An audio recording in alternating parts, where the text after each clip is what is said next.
Hi friends, welcome to our channel. I am Shripad Naik and you are watching Electrical Academy. तो देखो आज का ये जो एपिसोड है इसमें हम देखेंगे कि percentage impedance of transformer exactly क्या होता है। देखो बहुत सारे लोगों को डाउट्स रहता है इसके बारे में कि एक्चुअली परसेंटेज इम्पीडेंस क्या रहता है, किस काम के लिए ये आता है। ठीक है, क्योंकि आपने अक्सर देखा होगा ट्रांसफार्मर का जो नेम प्लेट होता है, अगर आपने अच्छे से देखा होगा किसी इंडस्ट्री में आपने ट्रेनिंग किया है या तो फिर कोई ट्रांसफार्मर कंपनी में मैन्युफैक्चरिंग कंपनी में आप काम करते हैं तो उसमें आपको ट्रांसफार्मर के नेम प्लेट पर परसेंटेज इम्पीडेंस का रेटिंग मतलब 3%, 4%, 5% ऐसा कुछ तो देखने को मिलेगा। तो एग्जैक्टली व्हाट इट डिनोट्स ये आज हम इस एपिसोड में डिस्कस करेंगे। तो चलो शुरू करते हैं।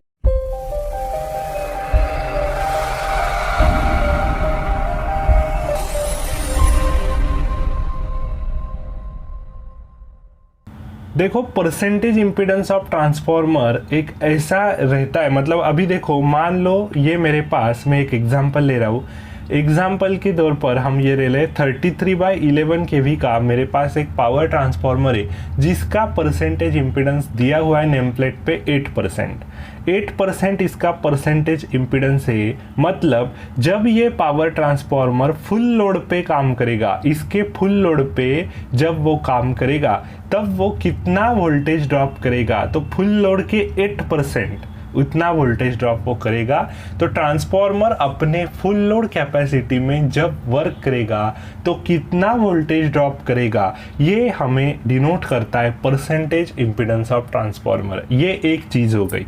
तो ये अगर हमें कैलकुलेट करना है तो देखो 33 kV साइड में वोल्टेज ड्रॉप कितना करेगा वो, तो 33 इंटू 0.08, ठीक है, 8% इम्पीडेंस है तो 33 इंटू 0.08 अगर मैंने किया तो मुझे आएगा 2.64, इसका मतलब 2640 वोल्ट। 2640 वोल्ट का वोल्टेज ड्रॉप वो करेगा जब अगर वो फुल लोड पे काम करेगा। तो 33 kV साइड में जब ट्रांसफार्मर अपने फुल लोड कैपेसिटी में वर्क करेगा तब 2640 वोल्ट इतना वोल्टेज ड्रॉप करेगा। और 11 kV साइड में कितना करेगा, अगर ये मुझे निकालना है तो फिर मैं कैसे निकालूंगा, 11000 इंटू 0.08, 880 वोल्ट का वोल्टेज ड्रॉप ये करेगा। ठीक है, तो ये आपको अच्छे से समझ में आ गया होगा। ठीक है, अभी देखो ये आपका 3 का फैक्टर है 33/11, तो 2640 डिवाइड बाई 3 भी आपको किया आपने तो 880 वोल्ट आपको मिलेगा। ठीक है, तो आपका factor N2/N1 V2/V1 is equals to I1/I2 जो आपका ट्रांसफॉर्मेशन फैक्टर है वो लगाते हुए आप ये निकाल सकते। तो आपको एक आइडिया तो आ गया होगा कि परसेंटेज इम्पीडेंस क्या है। ट्रांसफार्मर अपने फुल लोड कैपेसिटी पे जब वर्क करेगा तब कितना वोल्टेज ड्रॉप करेगा ये डिनोट करता है ये परसेंटेज इम्पीडेंस। तो 8% है तो इतना करेगा। मान लो अगर इसका सिर्फ 2% है, 2% इसका परसेंटेज इम्पीडेंस है तो ड्रॉप भी उसका कम होगा, 33 इंटू 10³ इंटू 0.02। ठीक है, तो अगर ये हमने निकाला तो ये 660 वोल्ट करेगा। तो देखो इनकमिंग साइड में जब 8% इम्पीडेंस था तब हमारा ड्रॉप हो रहा है 2640 वोल्ट, 2% है तो हमारा ड्रॉप हो रहा है 660 वोल्ट। ठीक है, तो देखो परसेंटेज इम्पीडेंस जितना कम उतना वोल्टेज ड्रॉप वो कम करेगा। तो percentage impedance is directly proportional to इस वोल्टेज ड्रॉप। ठीक है, तो ये हमें एक रिलेशन यहाँ से मिल गया। ठीक है, तो ये एक चीज़ हो गई कि परसेंटेज इम्पीडेंस एग्जैक्टली क्या डिनोट करता है, ये तो आपको समझ में आ गया। अभी ये किस काम के लिए लगता है, तो मान लो अभी मेरे पास कोई और एक ट्रांसफार्मर है, ये एक ट्रांसफार्मर है मेरे पास और कोई एक ट्रांसफार्मर है 33/11 kV का ही हम ले रहे हैं फॉर एग्जाम्पल। ठीक है, ये 33 kV साइड है और ये मेरा 11 kV साइड है और इसका वोल्टेज ड्रॉप भी है 8% मान लो। तो अगर ये दो ट्रांसफार्मर में पैरेलल कर रहा हूँ, ये बस कपलर है बीच में और नीचे ये लोड है कुछ और ये लोड है, और ये शेयरिंग करना है, इस ट्रांसफार्मर पे ज़्यादा लोड आ रहा है और इस ट्रांसफार्मर पे कम लोड है, ये जो लोड कनेक्टेड है ये ज़्यादा है और ये वाला बहुत कम है। तो अगर ये ट्रांसफार्मर ज़्यादा ओवरलोड हो रहा है कंपेयर टू ये ट्रांसफार्मर, तो मुझे पैरेलल करना है दोनों ट्रांसफार्मर। तो पैरेलल ऑपरेशन की कंडीशन क्या है, क्या होती है, वो तो आपको पता ही होगा। अगर नहीं पता है तो कमेंट्स में डालो, मैं उसका एक अलग एपिसोड शूट करूँगा। तो पैरेलल ऑपरेशन की जो कंडीशन रहती है, इसमें ये भी एक हमें कंडीशन रिक्वायर्ड होती है अगर पॉसिबल हो तो, कि परसेंटेज इम्पीडेंस दोनों का सेम होना चाहिए।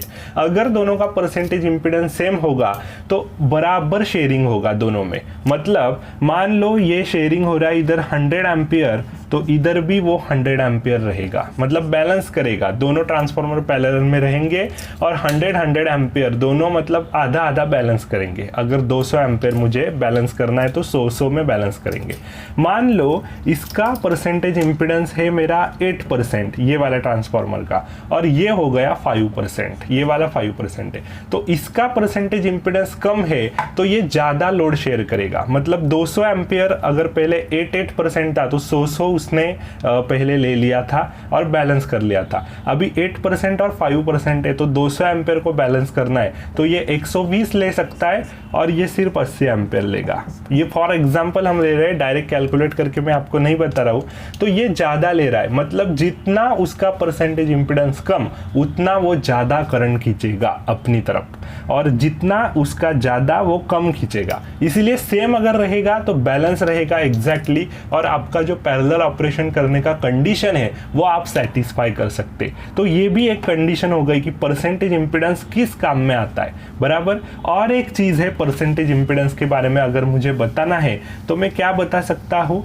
अगर मेरा लोड साइड में ट्रांसफार्मर का ये लोड साइड है, यहाँ से मेरे कुछ फीडर्स जा रहे 11 kV के, और एक मेरा फीडर ट्रिप हो गया, इस फीडर पे फॉल्ट है, तो इसका जो शॉर्ट सर्किट करंट है, जितना दूर उसका फॉल्ट रहेगा उतना शॉर्ट सर्किट करंट कम रहेगा। जितना नज़दीक फॉल्ट रहेगा इस 33/11 kV के ट्रांसफार्मर के, जितना नज़दीक फॉल्ट रहेगा उतना ज़्यादा शॉर्ट सर्किट करंट ये कैरी करेगा ट्रांसफार्मर। फॉल्ट कंडीशन के केस में हमारा ब्रेकर रहता है, इधर हर एक फीडर का एक ब्रेकर रहता है, वो तो ऑपरेट करता ही है, लेकिन कुछ माइक्रोसेकंड मिलीसेकंड के लिए जो फॉल्ट करंट ये ट्रांसफार्मर कैरी करेगा उसका जो रिलेशन होता है वो परसेंटेज इंपीडेंस के हिसाब से हम देखते हैं। मतलब अगर ये 8% है और कोई ये और एक ट्रांसफार्मर है, इसका परसेंटेज इंपीडेंस है 5%, तो इसमें ज़्यादा शॉर्ट सर्किट करंट कैरी करेगा ये ट्रांसफार्मर, इसमें कम शॉर्ट सर्किट करंट जाएगा।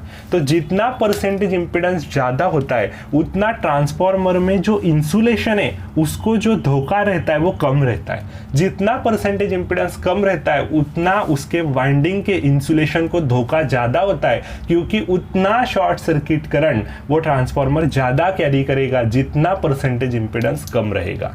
तो फॉल्ट के केस में आपका परसेंटेज इंपीडेंस ज़्यादा होना ज़रूरी है, और पैरेलल ऑपरेशन जब करते हैं तब परसेंटेज इंपीडेंस दोनों ट्रांसफार्मर का सेम होना ज़रूरी है।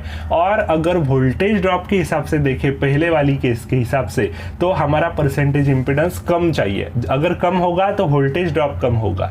तो आपको वो डिसाइड करना है कि आपको वोल्टेज ड्रॉप के साथ कॉम्प्रोमाइज़ करना है कि short circuit MVA, short circuit current जो रहता है उसके साथ आपको कॉम्प्रोमाइज़ करना है। तो कोई भी इंसान ऐसा रहता है, मतलब कोई भी यूटिलिटी कंपनी ऐसा रहता है जो शॉर्ट सर्किट करंट जो ट्रांसफार्मर से क्या गुजरता है तो वो बचाने के लिए ही कोशिश करता है, क्योंकि उसका डिवाइस, ये करोड़ों का डिवाइस होता है ये पावर ट्रांसफार्मर, ये इतने आसान चीज़ नहीं है। तो इसको तो बचाना है हमें, इसको ज़्यादा हमें डैमेज नहीं करना है। शॉर्ट सर्किट करंट अगर इससे फ्लो होता है कुछ मिलीसेकंड माइक्रोसेकंड के लिए, उसका लाइफ स्पैन भी कम हो जाता है ट्रांसफार्मर का, क्योंकि कैसा है इतना heavy severe short circuit current इससे कैरी कर रहा है। तो थोड़ा परसेंटेज इंपीडेंस ज़्यादा रहेगा तो फायदा मिलेगा, बराबर। तो वोल्टेज ड्रॉप में फिर यूटिलिटी कॉम्प्रोमाइज़ कर लेता है, ठीक है। तो आपको अच्छे से समझ में आ गया होगा what is percentage impedance of transformer. उम्मीद करता हूँ अगर आपको अच्छे से समझ में आ गया है तो लाइक करो, शेयर करो अपने फ्रेंड्स के साथ, क्योंकि ये बहुत इंपॉर्टेंट टॉपिक है और इंटरव्यू का क्वेश्चन है, इंटरव्यू में ये पूछा जाता है, ठीक है। तो मिलते हैं अगले वाले एपिसोड में, तब तक के लिए good bye and thank you very much.